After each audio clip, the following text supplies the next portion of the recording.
விருதுநகர் மாவட்டம் கிருஷ்ணன் கோவிலில் கல்வி பணியில் கடந்த 34 ஆண்டுகளாக சிறப்பாக சேவையாற்றி வரும் BPMM கல்வி நிறுவனங்கள், கலை மற்றும் அறிவியல் கல்லூரி, பொறியியல் கல்லூரி, நர்சிங் கல்லூரி, கல்வியியல் கல்லூரி உள்ளிட்ட பல்வேறு கல்வி நிறுவனங்கள் ஒரே வளாகத்தில்.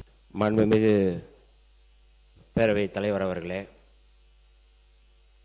இந்த வரலாற்று சிறப்புமிக்க தீர்மானத்தை முன்மொழிந்திருக்கின்ற மாண்புமிகு முதல்வர் அவர்களே, இந்த அவையில் பங்கேற்று இந்த தீர்மானத்தை வழிமொழிந்திருக்கின்ற திராவிட முன்னேற்ற கழகத்தைச் சேர்ந்த தலைவர் பெருமக்களே, எதிர்க்கட்சி தலைவர் அவர்களே, மாண்புமிகு அமைச்சர் பெருமக்களே, சட்டமன்ற உறுப்பினர்களே, உங்கள் அத்தனை பேருக்கும் முதலில் என்னுடைய காலை வணக்கத்தை தெரிவித்துக் கொள்கின்றேன். தமிழ்நாடு, தமிழர் என்கின்ற அடையாளத்தை தொடர்ந்து தமிழ்நாட்டில் விதைத்து வந்திருக்கின்ற அந்த அரசியல்தான் இன்றைக்கு தமிழ்நாட்டில் நீடித்து வருகின்றது. அந்த வகையில் தந்தை பெரியார் விதைத்த அந்த விதைப்பு, மரியாதைக்குரிய பேரறிஞர் அண்ணா அவர்கள் முன்மொழிந்த தமிழ்நாடு என்கின்ற பெயர், பேரறிஞர் அண்ணாவுக்கு பிறகு தமிழ்நாட்டில் சமத்துவ பெரியார் முத்தமிழறிஞர் என்று சொல்லக்கூடிய வகையில் தமிழ்நாட்டில் தமிழருக்கென்று ஒரு அடையாளத்தை அரசியல்படுத்திய கலைஞர் அவர்கள், அந்த வரிசையில் இன்றைக்கு மாண்புமிகு முதல்வர் ஜோசப் விஜய் அவர்கள் முன்மொழிந்த இந்த தீர்மானத்தை விடுதலை சிறுத்தைகளின் சார்பில் நாங்கள் வரவேற்கின்றோம். இந்திய அரசியலமைப்பு வழங்கியுள்ள மொழி மற்றும் பண்பாட்டு உரிமைகளின் அடிப்படையில் தமிழ்நாட்டின் பண்பாட்டு அடையாளத்தை நிலைநிறுத்தும் வகையில் தமிழ்நாட்டில் அமைந்திருக்கும் அனைத்து கல்வி நிறுவனங்கள், பல்கலைக்கழகங்கள், அரசு அலுவலகங்கள், பொதுத்துறை நிறுவனங்கள் உள்ளிட்ட பொது அமைப்புகளின் நிகழ்ச்சிகளிலும் நிகழ்வு தொடங்குவதற்கு முன் தமிழ்தாய் வாழ்த்து கட்டாயம் முதலில் பாடப்பட வேண்டும் என்று மாண்புமிகு முதலமைச்சர் அவர்கள் கொண்டு வந்துள்ள இந்த தனித்துவமான தீர்மானத்தை விடுதலை சிறுத்தைகள் வரவேற்கிறோம். ஏனென்றால் இன்றைய சூழலில் என்ன மாதிரியான நெருக்கடி இருக்கின்றது? மாண்புமிகு முதல்வர் அவர்கள் முன்மொழிந்த இந்த தீர்மானத்தை ஒரு வரலாற்று சிறப்புமிக்க தீர்மானமாகத்தான் நாங்கள் கருதுகின்றோம். தமிழ் மொழியை அழித்துவிட்டு அல்லது ஒரே நாடு ஒரே மொழி என்கின்ற முழக்கத்தை முன்வைத்து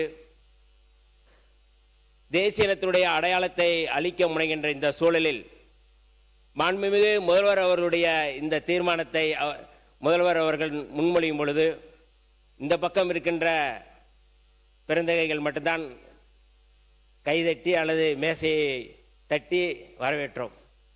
ஆனால் எல்லோரும் வந்து அதை வரவேற்க வேண்டும் என்கின்ற ஒரு கோரிக்கை, அந்த தீர்மானத்தை வரவேற்க வேண்டும்.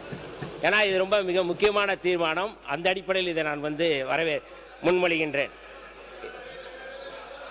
மகிழ்ச்சி மகிழ்ச்சி மகிழ்ச்சி, வரவேற்றால் மகிழ்ச்சி. அந்த வகையில் இல்லை, இந்த மேசை ஒளி வந்து அந்த பக்கத்தை விட இந்த பக்கம்தான் அதிகமாக இருந்தது என்பதால் நான் சொல்ல வந்தேன். வேற ஒன்றும் நான் குறையாக சொல்லவில்லை. ஏனென்றால் இது ஒரு வரலாற்று சிறப்புமிக்க தீர்மானம். தமிழருடைய அடையாளத்தை, தமிழருடைய மொழியை, தமிழருடைய பண்பாட்டை, தேசியத்துடைய அடையாளத்தை உலகுக்கு பறைசாற்றுகின்ற ஒரு தனித்த தீர்மானம் என்கின்ற அடிப்படையில் இதை நான் முன்மொழிகின்றேன். கடந்த 4 நூற்றாண்டு மேலாக இதே களத்தில் இதே தாயகம், தேசியம், தன்னாட்சி என்கின்ற அடிப்படையில் தமிழர் உரிமை, தமிழர் பண்பாடு, தமிழர் வளர்ச்சியை முன்னிறுத்தி தமிழ் தேசிய அரசியல் களத்தில் எமது தலைவர், தமிழ் தேசிய போராளி தொல்காப்பியன் திருமாவளவன் அவர்கள் தலைமையில் விடுதலை சிறுத்தைகள் தொடர்ந்து இயங்கி வருகின்றோம்.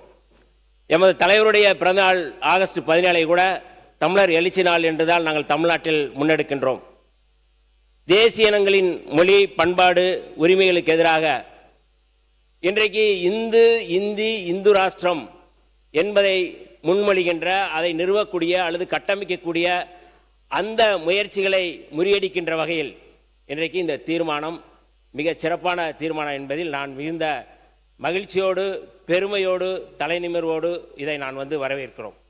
இன்னமும் கூடுதலாக இன்றைக்கு ஒன்றிய அரசு வலுக்கட்டாயமாக திணித்து வரும் சூழலில் அதனை முறியடிக்கும் விதமாக இந்த ஆண்டு எமது தலைவர் எழுச்சி தமிழர் அவருடைய பிறந்த நாளில் உளுந்தூர்பேட்டையில் தமிழ் தேசிய எழுச்சி மாநாட்டை நாங்கள் நடத்தவிருக்கின்றோம். ஏன் இதை இங்கே சொல்கிறோம், இந்த சட்டப்பேரவையில் சொல்கிறோம் என்றால், இன்றைக்கு தமிழ் தேசியமும் திராவிடமும் வேறு வேறு என்று சொல்லி தமிழ் தேசிய அரசியலுக்கு எதிராக முன்வைக்கின்ற அபாயகரமான சூழலில் இந்த தீர்மானம் மிக முக்கியமான தீர்மானம். அந்த தீர்மானத்தை ஒட்டி எங்களுடைய அரசியல் செயல்பாடுகளும் இருக்கிறது என்பதால் இதை நாங்கள் வரவேற்கின்றோம்.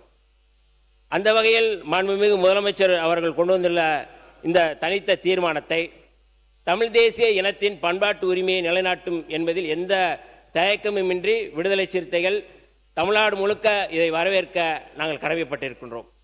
கன்னட தேசிய இன மக்கள் தங்களுடைய தேசிய இனத்தின் கொடியாக பாவித்து அதனை அனைத்து பொது மற்றும் கலாச்சார நிகழ்வுகளிலும் ஏற்றி வருகின்றனர். அவர்களுக்கென்று ஒரு தனித்த அடையாளத்தோடு ஏற்றி வருகின்றனர். மொழிவாரி மாநிலம் பிரிக்கப்படும் பொழுது நவம்பர் 1, 1956 அன்று ஆண்டுதோறும் அம்மாநில கொடியை மாநிலமெங்கும் பறக்க விடுகிறார்கள். நாம் இன்றைக்கு இந்த தீர்மானத்தை முன்மொழிகின்ற போது எங்கள் பகைவர் எங்கோ பறந்தார், இங்குள்ள தமிழர் ஒன்றாவதல் கண்டு என்கின்ற முழக்கம் இன்றைக்கு தேவைப்படுகின்றது. அப்படியான ஒரு தனித்த தீர்மானத்தை இன்றைக்கு முன்மொழிந்திருக்கிறார்கள். நாம் இந்த சூழலில் நான் சொல்லக்கூடிய ஒரே ஒரு நிறைய நல்ல செய்தி நிறைய சொல்லிட்டீங்க, போதும். ஏன்னா மற்றவர்கள்லாம் பேச நிறைய பேருக்கு வாய்ப்பு அளிக்க வேண்டும். மாண்பு அமைச்சர் அவர்கள் மேதகு பிரபாகரன் அவர்களே இதை தடுக்கலாமா? இல்லை, அந்த பெயர் கொண்டவர் இல்லை, மேதகு பேரவைத் தலைவர் பிரபாகர் அவர்கள் எதை எந்த நேரத்தில் சொல்ல வேண்டும், இல்லை எதை எந்த நேரத்தில் சொல்ல வேண்டும் என்பதை பிரபாகர் நன்றாகவே அறிந்திருக்கிறார். மேதகு பேரவைத் தலைவர் அவர்களே, என்னுடைய உரைக்கு நீங்க தடை போடலாமா? தமிழ் தேசிய இனத்தின் உரிமைகளுக்கு எதிராக யார் வந்தாலும் எங்கிருந்து வந்தாலும் அவர்களுக்கு பாவேந்தர் பாரதிதாசனுடைய வரிகளை மட்டும் சொல்லி நான் நிறைவு செய்ய விரும்புகின்றேன். பொங்கு தமிழருக்கு இன்னல் விளைத்தால் சங்காரம் நிசமென சங்கே முழங்கு என்கின்ற முழக்கத்தை முழங்கி மாண்புமிகு முதல்வர் அவர்கள் முன்னெடுத்த இந்த வரலாற்று சிறப்புமிக்க இந்த தீர்மானத்தை நாங்கள் வரவேற்கிறோம். விடுதலை சிறுத்தைகள் சார்பாக வரவேற்கின்றோம். வாழ்க தமிழ்நாடு, வெல்க தமிழ் என்று சொல்லி வாய்ப்புக்கு நன்றி கூறி விடைபெறுகிறேன். நன்றி, வணக்கம்.